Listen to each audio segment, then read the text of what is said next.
If only they knew. The hub for young business minds. So guys, welcome back to another episode of the If Only They Knew podcast. Today is our first video podcast and I'm joined by Will Billingsley. He's an entrepreneur who's been successful with many different ventures, but his most recent venture is ApTap. Now, this is an app that allows you to control your bills the smart way with just one tap. So Will, how are you doing? Thanks for coming on. Yeah, good, surviving in this. Yeah, good. Yeah. So, yeah, things are good. Just plugging away. Good. How's the coronavirus treating you? Is it messing things up for you? Not treating me so bad as other people, I'm sure. Yeah. My brother is a doctor and he's working kind of on the front line, so I'm very proud of him for that. Wow, yeah. Shout out him. He's on the front line. That's good, man. It's good. But for me, I'm home working away in Fintech, so yeah, the same with me. I've been tucked away doing these podcasts, so I think I'm all right. So if you don't mind, if you had, say, like 30 seconds, I won't actually time you, but if you had 30 seconds to sort of put everyone in the picture with who you are, would you mind doing that for us, please? Yeah, for sure. So, God, where do I start? I have such a rich background. Exactly. We'll get into it, but just a sort of brief overview. Yeah, sure. So I was born and raised in the UK. I moved over to the States. I went to high school out there. Really wanted to come back to the UK, kind of to the roots, as it were. So I applied for university here, went to Imperial College, London. Yeah. Got my degree in biology, tagged a year in the business school in management, really to try and open up some more doors. Didn't really see myself in the lab. And then stumbled my way into Fintech, really. So I've been kind of, over the course of the last couple of years, I've been working with my mom on her business back in the States, which is a music business, and then over here with ApTap, which is my primary focus in Fintech. So like you said, bill and subscription management software. Nice. That's a good, well succinct overview of who you are. Nice. But we will dive deeper into it. So if you don't mind, I always say to sort of understand where someone is now, we'd have to sort of go back a little bit and look at their past and how they grew up, where they grew up, and what life was like. So if you don't mind, let's start back when you was growing up, like what was school like for you? Jeez. Okay. So I actually went to primary school up in Aberdeenshire, North Meldrum, little town. Yeah, that's where the accent comes from, I guess. Yeah, well, the accent. Mix, so yeah. I went to primary school up there, small school, 300 kids total. Was out adventuring outdoors all the time as a kid, and then moved over to the US when I was 12. That was for my dad's work. So he's in malaria vaccine research. Wow. So he was working in department in Aberdeen, University of Aberdeen, and then followed his job basically out to the US, into Washington, DC. Where we're now, well, my parents are still there. I went to high school there, which is a huge culture shock, really. Went from a school of 300 kids to a school of like 4,500 kids. Wow. All like, oh, there's this Scottish kid. Yeah. And for me, I was just like, well, it's a bit of a novelty. And I didn't really kind of get to grips with the system for a couple of years. Was doing, well in school and got a decent friend group, but always, kind of felt that need to come back to the UK to kind of dive into my roots. I was born in Oxford in England, but I'd never lived in England properly. So I was like, oh, I'm going back. So I actually took a gap year. I spent some time in Tanzania working for my dad's company. So I was setting up one of their first clinical trials. Wow. In a hospital out. What was that like?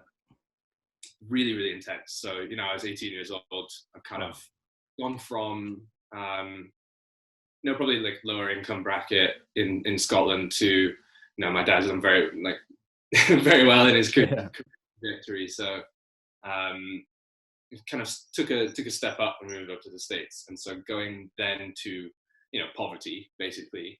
And it was just a real culture shock for me. I think it was something that's definitely shaped my mindset moving forward. My brother did something similar, spoke about him already, but that's what triggered him to, I want to become a doctor. And for me, it was like, I want to be able to make this kind of scale of impact, but I know I'm not going to be able to do it and no offense to him or any other doctors, of course, but I'm not personally going to be able to do it on an individual level. I want to try and do something bigger, just scale it, I suppose. Yeah. You mentioned there as well that with your grades, you seem to be quite good. Is that right? Like academically, you didn't really struggle. Is that right? Up until university. Yeah. So, so that was another part of it, right? Like high school was pretty kind of coasted through. And I think, I'm lucky because I have intelligent people around me. I've got good friends, good support networks. I've always known that. But I think, when I got to Imperial, it was kind of like out on my own, living in London solo, big city, right? Never really lived in a big city before. So that was a bit like all go. It's first year as well. So everyone's like, let's go out. It took me a little while to get to grips with the university life. And I think, to toot my own horn, Imperial's a top class university. I think it's top 10 in the world or something. And it's, that was really another culture shock for me, going from, this kind of really intense experience in Africa, moving then back to the States for the latter half of my gap year, just kind of working, earning some money, and then going to Imperial, where I was very relaxed. I'd come out and I've had a good time in my gap year, and then just like thrown in the deep end. Well, that's a good mix of people, though, to be sort of around at that stage of life, like literally almost, I guess, witnessing every sort of stage of someone's life and the stages that they can be in, like with all those different cultures and stuff. That's crazy. Yeah, for sure. I think, that's something that my parents have always tried to instill as well, just be respectful of other British cultures, but also, I guess, endeavor to understand kind of what they're going through as well. It comes through in both their jobs. So again, I mentioned I work a lot with my mum on her business. So she's basically putting together materials that help teachers integrate like music and movement into the classroom. So that's kids from, basically birth through to 10, 12 years old. And so she was taking instruments and things from all over the world from my dad's travels and just bringing them straight into the classroom. And that's something that my brother and I got firsthand as well. So I think, that's something that's been instilled from day one for us. And I'm really grateful for that. And I've tried to, keep that in mind as I tiptoe my way through life, try and find the right path. But yeah. Do you think that's sort of where you got it from? You sort of touched upon it there, but like, do you think that's where you got like the proactiveness and sort of want to help other people? Is it from your parents, would you say? Yeah, I think, between them, my brother, my girlfriend, there's a number of people that I think have really just shaped kind of who I am, at least right now. Right? I'm sure there's 25, so plenty more development to come. Yeah, definitely. Yeah. Yeah, they've been super influential. Both my parents have always worked really, really hard. I'd see my dad in his office from the minute he gets back from work, have dinner, into his office. He's up till 1 o'clock, and then next thing you know, he's up at 5 working, and then he goes into work, and it's just like, it's mad to see. But when you're so passionate and so driven to do something, it's I respect it a lot, and I see that with my brother as well. My mum, girlfriend's doing the same thing. She's working for the US government now, and doing a lot of work with logistics, supply chain through this virus, this pandemic is cool. So do you stay up late yourself as well? Sorry? Oh, sorry, go on. What was that?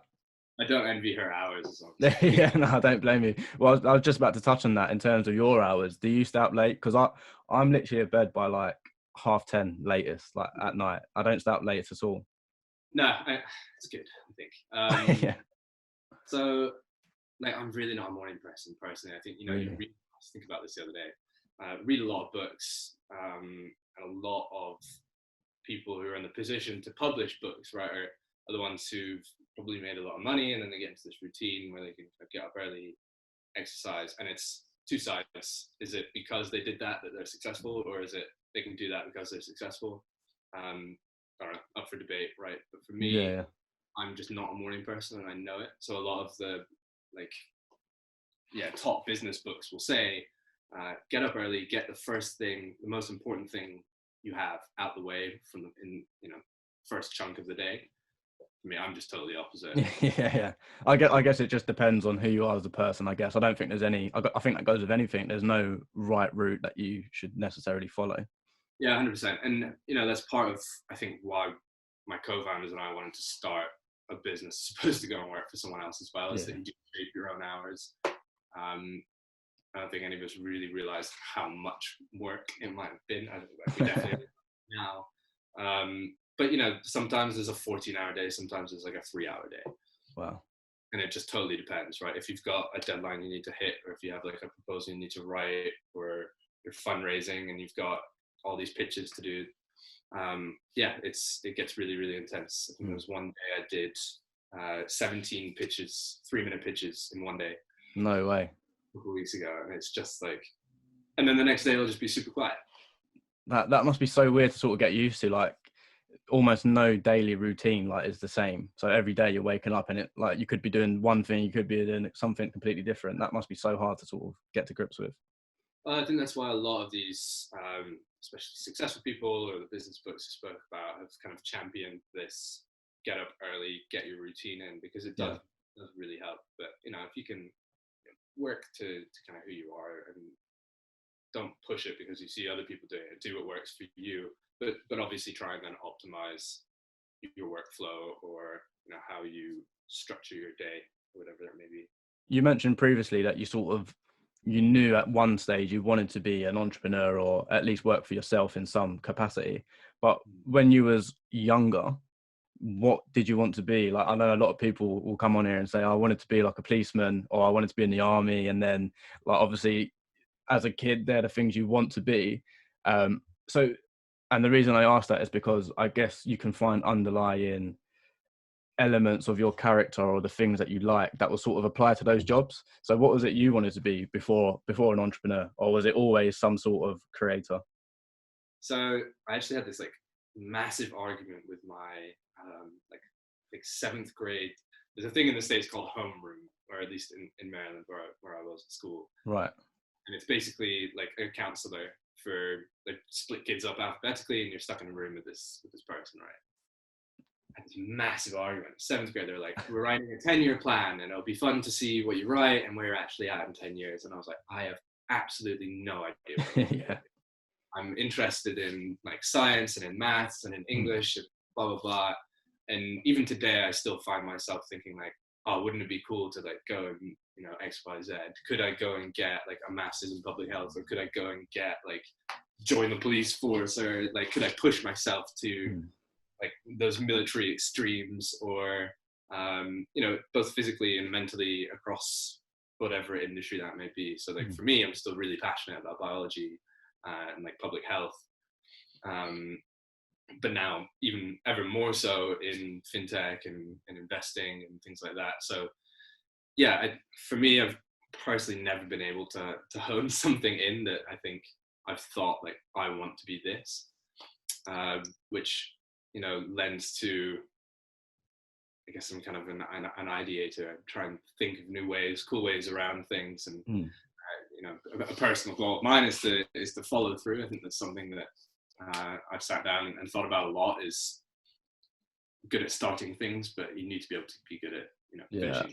So yeah, I'm the same. I'm good at sort of starting things and creating the idea, but actually going out and doing it, I guess, is the hardest part, and it's the hardest part for a reason. It puts so many people off, and I guess if you can get through that, the rewards are plentiful. But if you can't, then it's a tough journey, you know.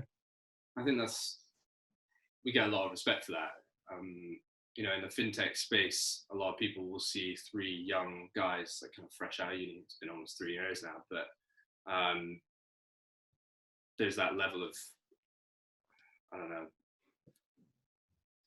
not respect. Respect's the wrong word, but there's just you know, you're not quite on their level, right? If I'm a banker who's been in Barclays, Lloyds, HSBC for 25, 30 years, and I see these 3 guys coming in and saying, we're going to change how people perceive their bank. Yeah. Stature, really. And I think that's been our hardest part, but we also get then a lot of respect for it, right? We get a load of people coming up to us and be like, really want to support you because you're so young and doing cool things in the space. Obviously, there are people younger than us doing even cooler things. And, but so that's really nice. I think a big thing I've seen so far is just the support for early stage startups at least in like the London arena. even if people can't financially support you, they'll try and make those introductions. They'll bring you into events. They'll give you free stuff if you need it, and it's it's been really nice to see. So if I'm a young entrepreneur, much like you in your early stages at one point, if you can share some advice, like where should I be going? What should I be doing? Even if I'm in the fintech space, like what are some of the steps, or what are some of the things that I should be looking at to sort of help me get to where I want to be in that space? Sure. So the network that we kind of stumbled across, well, my co-founder Nadal did, it's called Founders of the Future. Yeah. Founded by Brent Hoberman, who's the founder of lastminute.com. Mm-hmm. They've been really great. They run a competition for school-age kids through to, I think it's 25. And it's, all over the UK. So it's really, really inclusive. They get people from all walks of life applying, right? And pitching really good ideas. They put you in front of really good people, top class investors or advisors. Nice. And so we were really, really lucky to kind of find that. From that though, I think, I've met a number of kids going to a lot of these kind of sales pitchy events where someone will be like, I can improve your whatever it is by X% if you just 10x. Yeah. And they start to upsell you stuff during the lecture. And I went to one unknowingly, not realizing it was kind of one of those. It happens every now and then.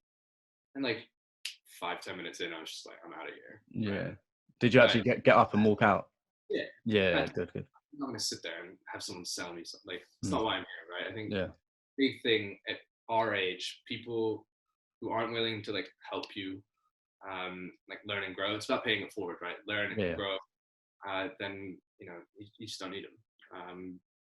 If they're going to try and charge you for services, and you're an 18-year-old kid looking at starting your own business, or coming out of university looking at doing something cool, you've done some cool research, you want to apply it, and someone's like, yeah, I'll charge you to do advisory work or whatever. See ya. I agree with that one. Don't even sort of engage it or encourage it either if someone does say that to you, because I'm too nice sometimes. If someone will say that to me, I'm like, oh, okay, like I'll still have the call, even though like I don't have the $5,000 a day or whatever they're asking for. I'll still have the call, like just to sort of please them, and then have to let them down. But I was so awkward about it initially. But now I'm like, no, I'm not spending a penny if you're not actually going to offer anything in return. No, and obviously there comes a point where you got to pay for services. Pay advisors to sit on your board and offer them equity in your company, things like that. But that's going to come later on in whatever business journey you're having. But from an early stage, I think it's really just go and get it. If you get at it like every day, you're either at an event or you're emailing people or you're hitting people on LinkedIn just saying, I'm looking at doing X, Y, Z, or I'm really interested in this space, and reach out to the people writing those books, or to people giving those lectures, because they will talk to you if they're clearly interested in that field, right? And if you can sit down and say, I did this right the other day. The author of there's a book. I can't remember the name of it. I always do this. Author of a book. He's been in business development sales for years. He's done over $1 billion in sales total. Really, really good book. I really need to find the name of it because it's worth reading. But anyway, I messaged him on LinkedIn. I was like, hey, read your book. These are the points I like the most, but I've been having some problems because it was like implementing a strategy in terms of how you frame your pitch to investors or in a sales pitch or whatever it may be. And I said to him, I was like, I'm having trouble coming across because you're trying to own that room, but you also don't want to come off as too confident or too cocky. And I got that in a couple of meetings, and I had to learn to reel it in. But like he came straight back to me. It was like, "That's good work. Just keep up. Like, try and tweak this, hone that, and they will talk to you. So it's really just go out and get it." Yeah, that's good. I think you touched on another good point there. If someone is able to offer you some real value, they will probably do that for free.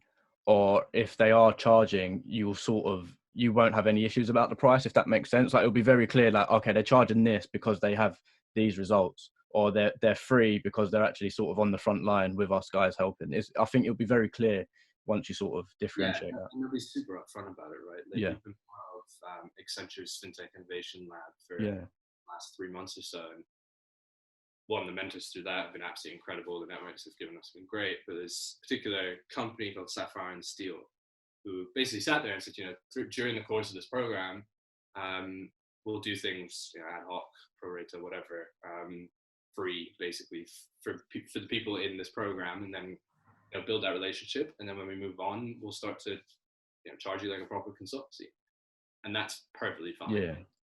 Especially when they're producing really, really good content, and they've helped us frame some things and shape new, avenues, new strategies.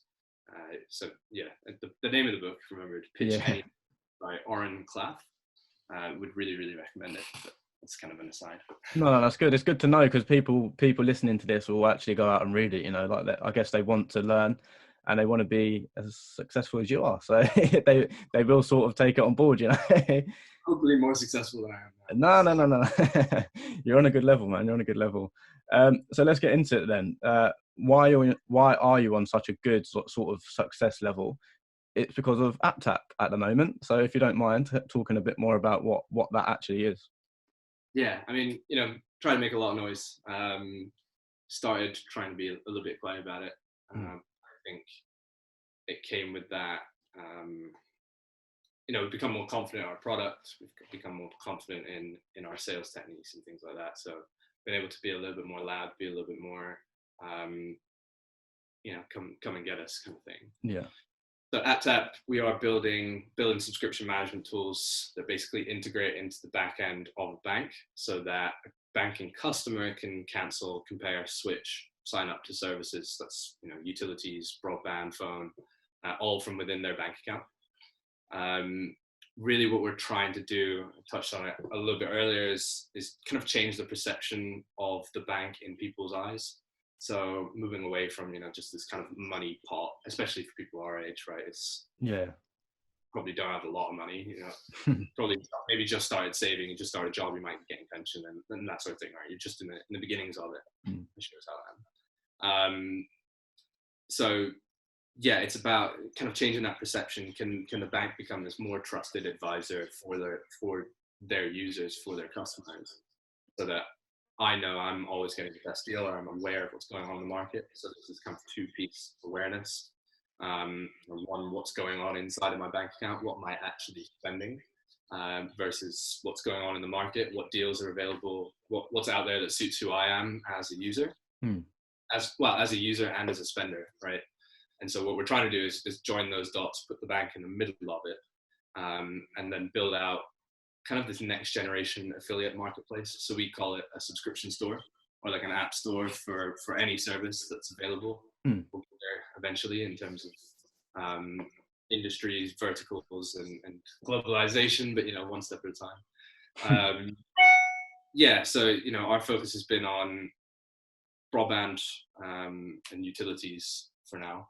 We're actually looking at rolling out our consumer-facing app over the next couple of weeks or so. I've been doing loads of user testing. We figure, now user testing is kind of stalled because we were doing it in person with the virus. Let's release it, right?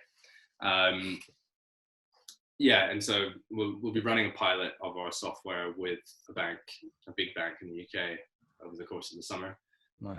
We're really excited to see kind of where that goes. But yeah, it's about bringing in all of these deals, right? So the way it is now is I'm BT or whatever, and I'll just kind of spew out all of these links across all of these products, across all of these, affiliate networks will have these. There's a company called like AWIN, right? Affiliate window.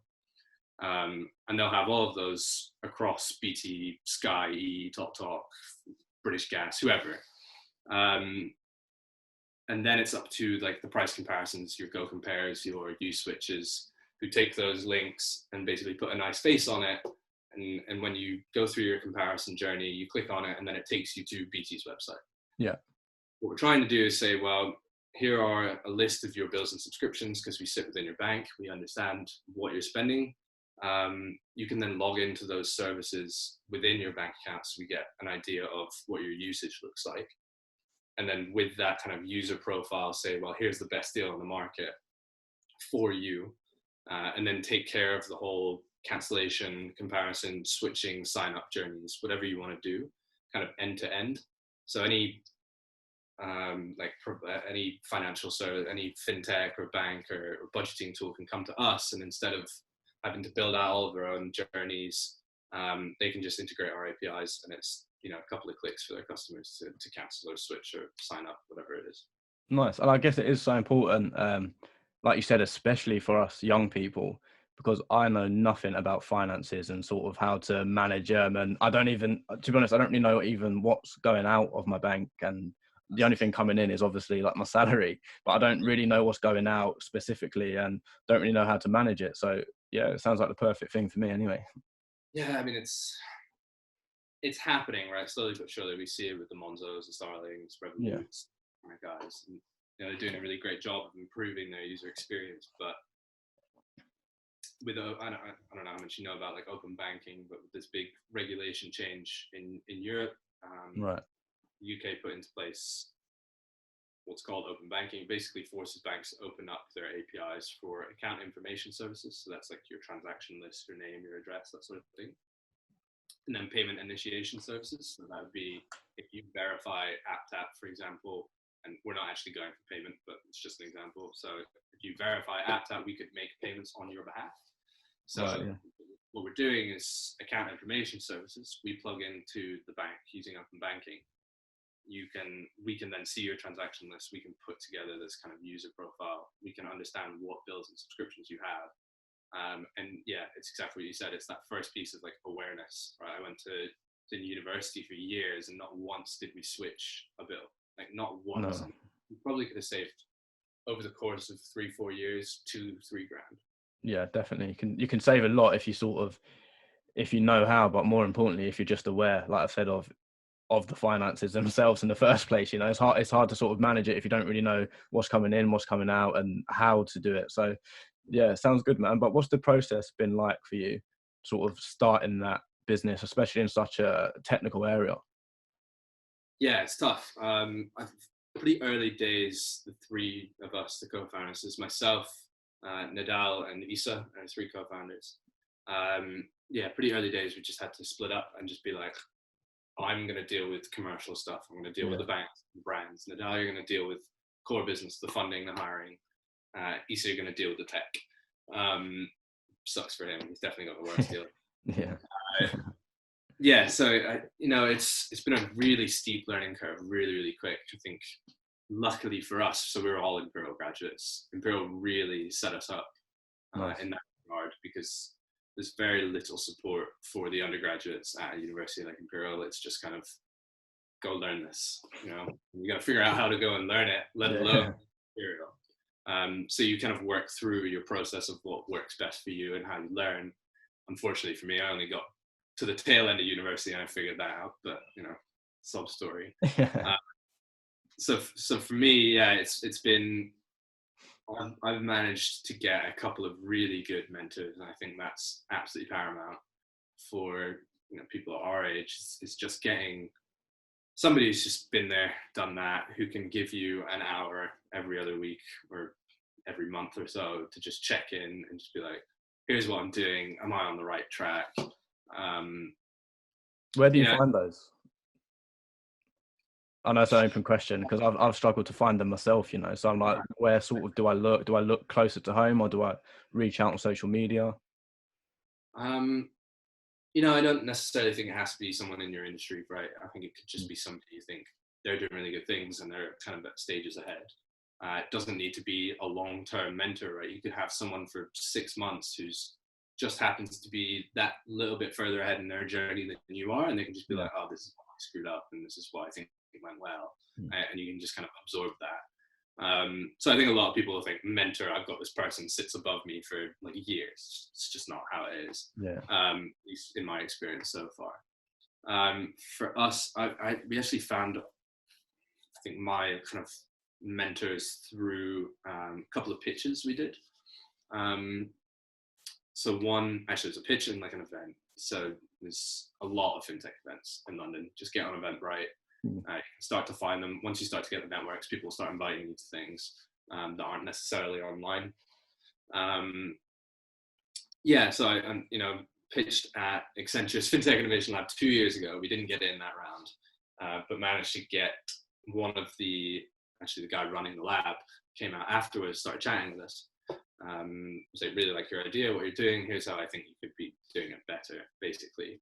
And so start to just build up a relationship, right? Just, get to know them. Don't just sit there and just be like, take in information. Yeah. See if you pay it forward as well. And for me, I think that's absolutely crucial to do. If you see people who are dishing out information, can you kind of bring that in, experience whatever it is, and pass that on with your own twist on it? I think that's what I've been trying to do a little bit, especially like through LinkedIn and stuff, just keeping people up to date with the ApTap journey, but really framing it as what's going on in my professional life, as it were. So it's not easy to find, but I think if you can, mentors in general aren't necessarily, there's not just like here are a group of mentors. It's like, oh, I'm really interested in what that guy's doing. Let me see if it's the same thing, right? Reach out. If you don't reach out, they're not going to talk to you. Yeah.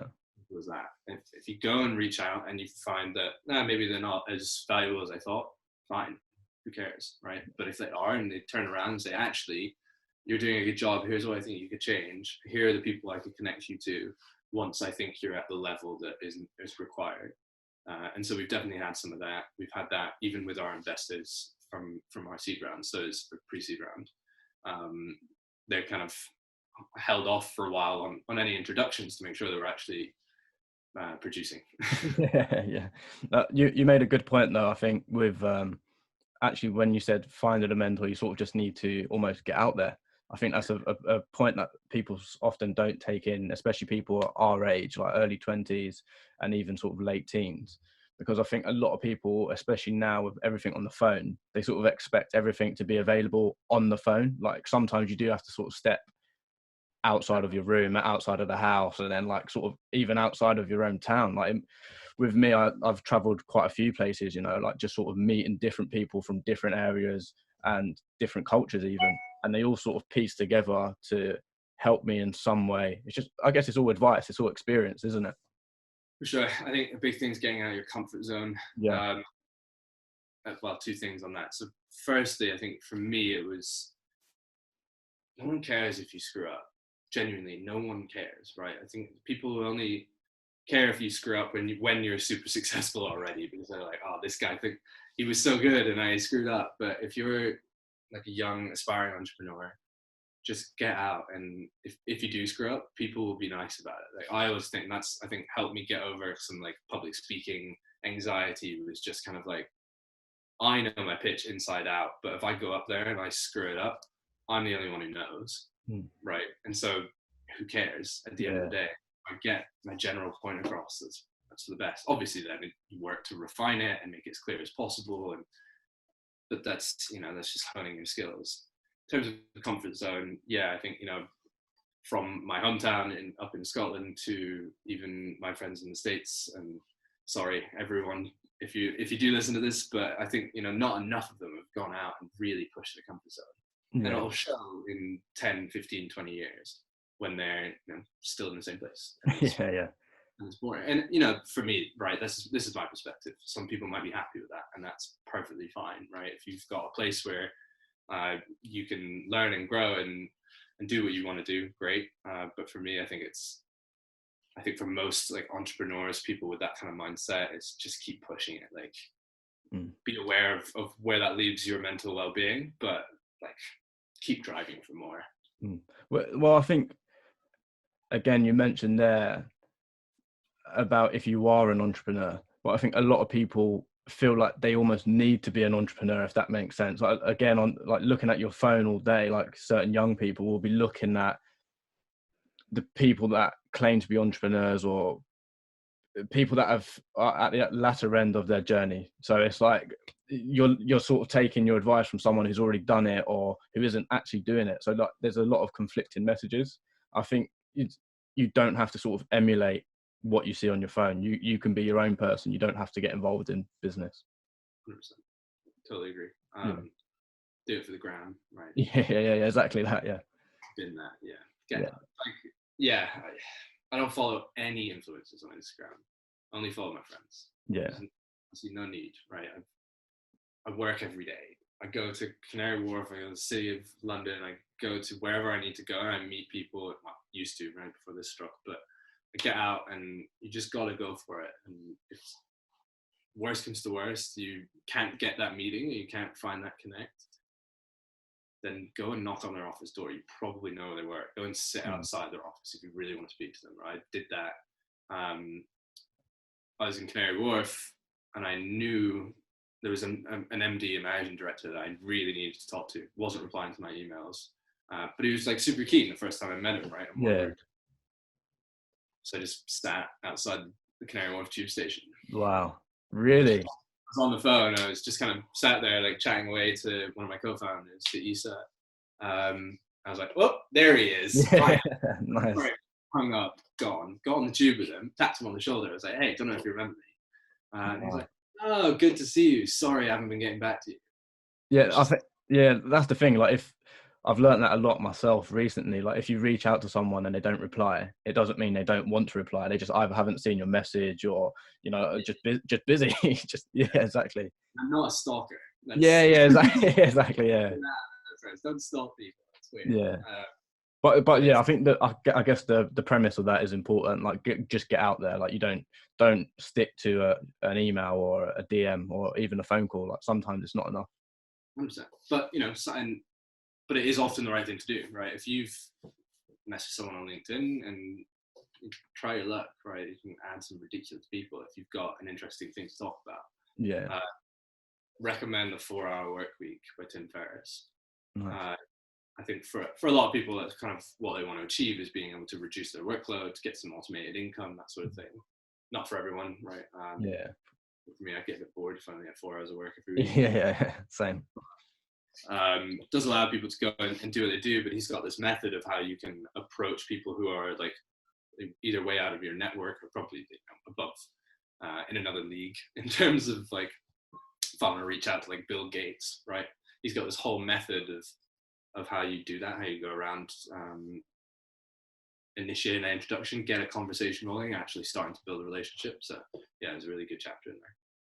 Nice. And you mentioned sort of what throughout this podcast, you mentioned what you've done well, but is there anything you sort of wish you knew at an earlier stage? I know you're still young, but is there anything you look back and think, that went quite wrong, and I could have like sort of sorted that out if I knew this? Or what are some of those things? Hindsight's 2020. Yeah. And a big thing I think what we're talking about, have been talking about, is really, a lot of people call it luck. People are, you met this person, you're so lucky. It's like, no, you go and you make your own luck, right? There's things will domino, and sure, something might happen that you didn't expect, but whatever. Firm believer in the fact that you go out and make your own luck. I think for me, execution, right? And I touched on that earlier, is following through on something that you've like gone and started, and that's something I'm personally trying to work on a lot. So yeah, in terms of like the business, in terms of ApTap, just release something, and people will tell you that all the time. If you read up on like product market fit or like lean startup, and you'll hear it, go do your research, talk to people, do it in a non-biased way. Mum's Test is another really great book for that. Get an idea if people actually want your product or service before you actually go and build it. Yeah. They put together the minimum viable product, put this smallest element you can possible together. And for us, it's a bit difficult because the minimum viable product for us had to beat out the comparison site experience, and like the likes of like the Yolt's Money dashboards has to like match what they're being able to offer, and we just couldn't do that. Yeah. But I think regardless, we should have gotten something out way sooner. Just released it for the sake of getting using it, right? This year we've kind of done that. We've got focus groups in. We've got people testing it. We've got demos with banks where they're picking it apart and piecing things back together. And that's been kind of the focus for beginning of 2020 is just get shit done in the words of Revolut. So yeah, it's easy to look back and say what you did poorly. I think relationship management is massive, and it's the biggest thing between like internally and externally. You need to be on the same page with your co-founders, but at the same time, you need to be able to clearly communicate to people what you're doing, what your timelines look like, and then go improve it. So yeah, I think we learned that. I think things like a board meeting, right? If I'm 18 coming out of school and I'm looking to start a company and get to a point where I've got investors in and things like that, you have to start setting up board meetings. And for us, that was like, who cares? First of all, we make our decisions and we go. We have to move quickly. We have to be agile for a startup. And yeah, one of our advisors just sat us down and was like, no, you need to, at the beginning of the year, say, we're going to have a board meeting on, this date, this date, this date, and this date, quarterly. These are the things we're going to talk about in those board meetings, and then right before them, send out a brief, like that sort of thing. So I think it's structure, and it's always been structure. There's always been an element of, if we'd have just known how to just standardize certain things as we went, it would have gone much smoother. But you have to learn that sometimes the hard way. Yeah, exactly. All very well and good people telling you something, but sometimes you just need it drilled in. Yeah, I think it all comes from experience, like you said. Talking of structure, it's a good sort of link to the next question. In terms of structure, I guess you should probably know this if you're any good at structure, I guess. But what's next for you? God, it's a difficult one. It's with this virus, it's tough to say kind of what the exact timelines look like. We were on a really, really good trajectory the last few months. So we entered into TSB's accelerator program, brand new program. Nice. With 2 other fintech startups.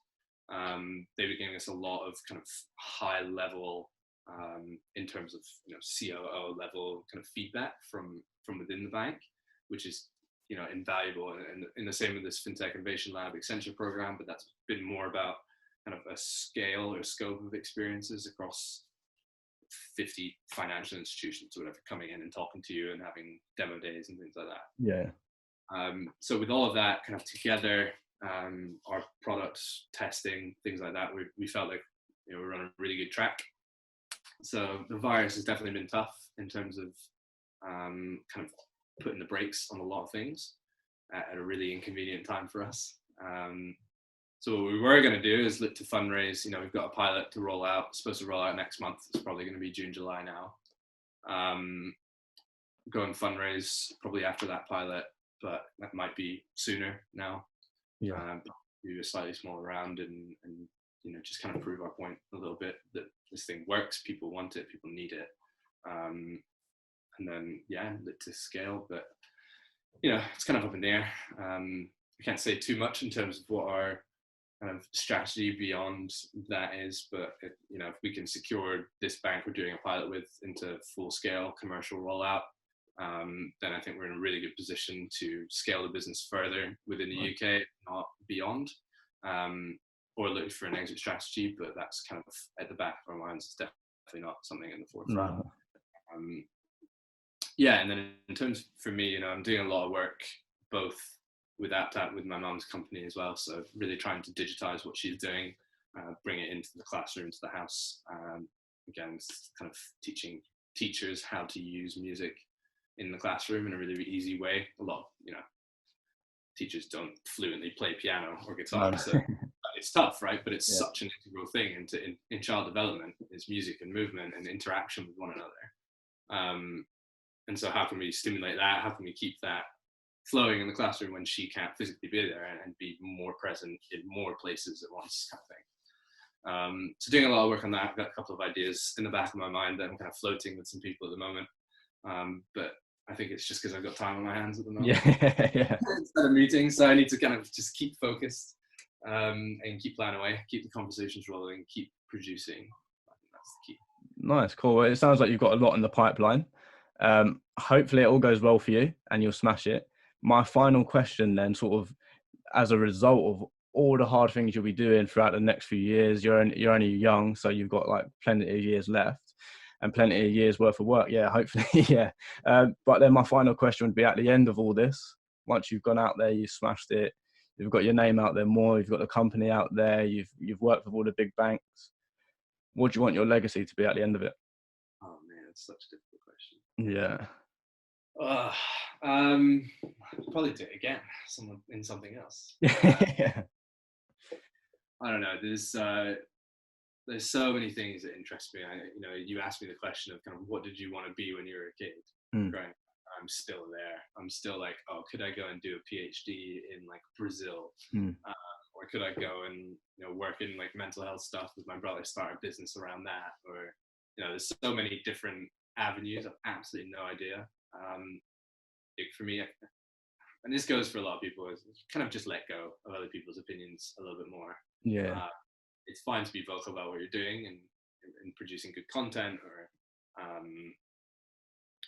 moving business in the right direction, or whatever it may be, relationships inside outside of business. But yeah, I think I'd like to care a little bit less about what's going on. So I think the legacy isn't necessarily the big thing for me. It's more just how can I optimize like my experiences moving forward. I think we're a generation of experiences, right, instead of products. And so how can I get myself to like rural China? And I've started doing kung fu like a year ago. I play football a lot. Yeah. But like my knees, typical. Could have been professional. Yeah. No. Yeah. So like picking up like piano, kung fu, and stuff. Trying to like hone little hobbies. Again, it's about following through, right? Yeah. Stuff, going. And so can I like take those little passions and go and explore them further? I think that's something I'd definitely like to do. So not necessarily legacy, but I think exploration. Yeah, cool. You just want to get things done whilst you're here. Yeah, nice. So where can people find out more about you? Where's the best place for them to look and find out about the app and yourself? I'll put all the links down below as well. It'll be on YouTube, this, so I can put all the links below if you can't remember them now. I think LinkedIn's probably my most active social thing, especially in terms of business. ApTap.co.uk for ApTap. Music with Miss Julie is my mum's company. Yeah. Instagram is willbill13, but I'm not very active on Instagram. So yeah. Cool, nice. Well, it's been a pleasure. I'm sure you would have helped a lot of people listening, especially if they're in the fintech area or looking to do some kung fu. So thank you very much, man. It's been a pleasure. I'll come around for the teaching of kung fu, I'll tell you that. Yeah. But yeah, I mean, anyone listening, if you do have questions and things, reach out to me on LinkedIn. That's the best place to do so. Cool. I'm happy to take questions. Any last words? I don't think so. Go and sign up for ApTap. Our direct consumer play is going to come out soon. So it's aptap.co.uk/sign-up. Perfect. And on that note, I wish you all the best of luck. I hope you smash it. I think you will. I look forward to following your journey. Please do keep in touch. I'll be making sure to sort of follow your journey on LinkedIn, especially. So yeah, best of luck, man. Thank you very much. Cheers, mate. Thank you. Bye-bye. Cheers. If only they knew, the hub for young business minds.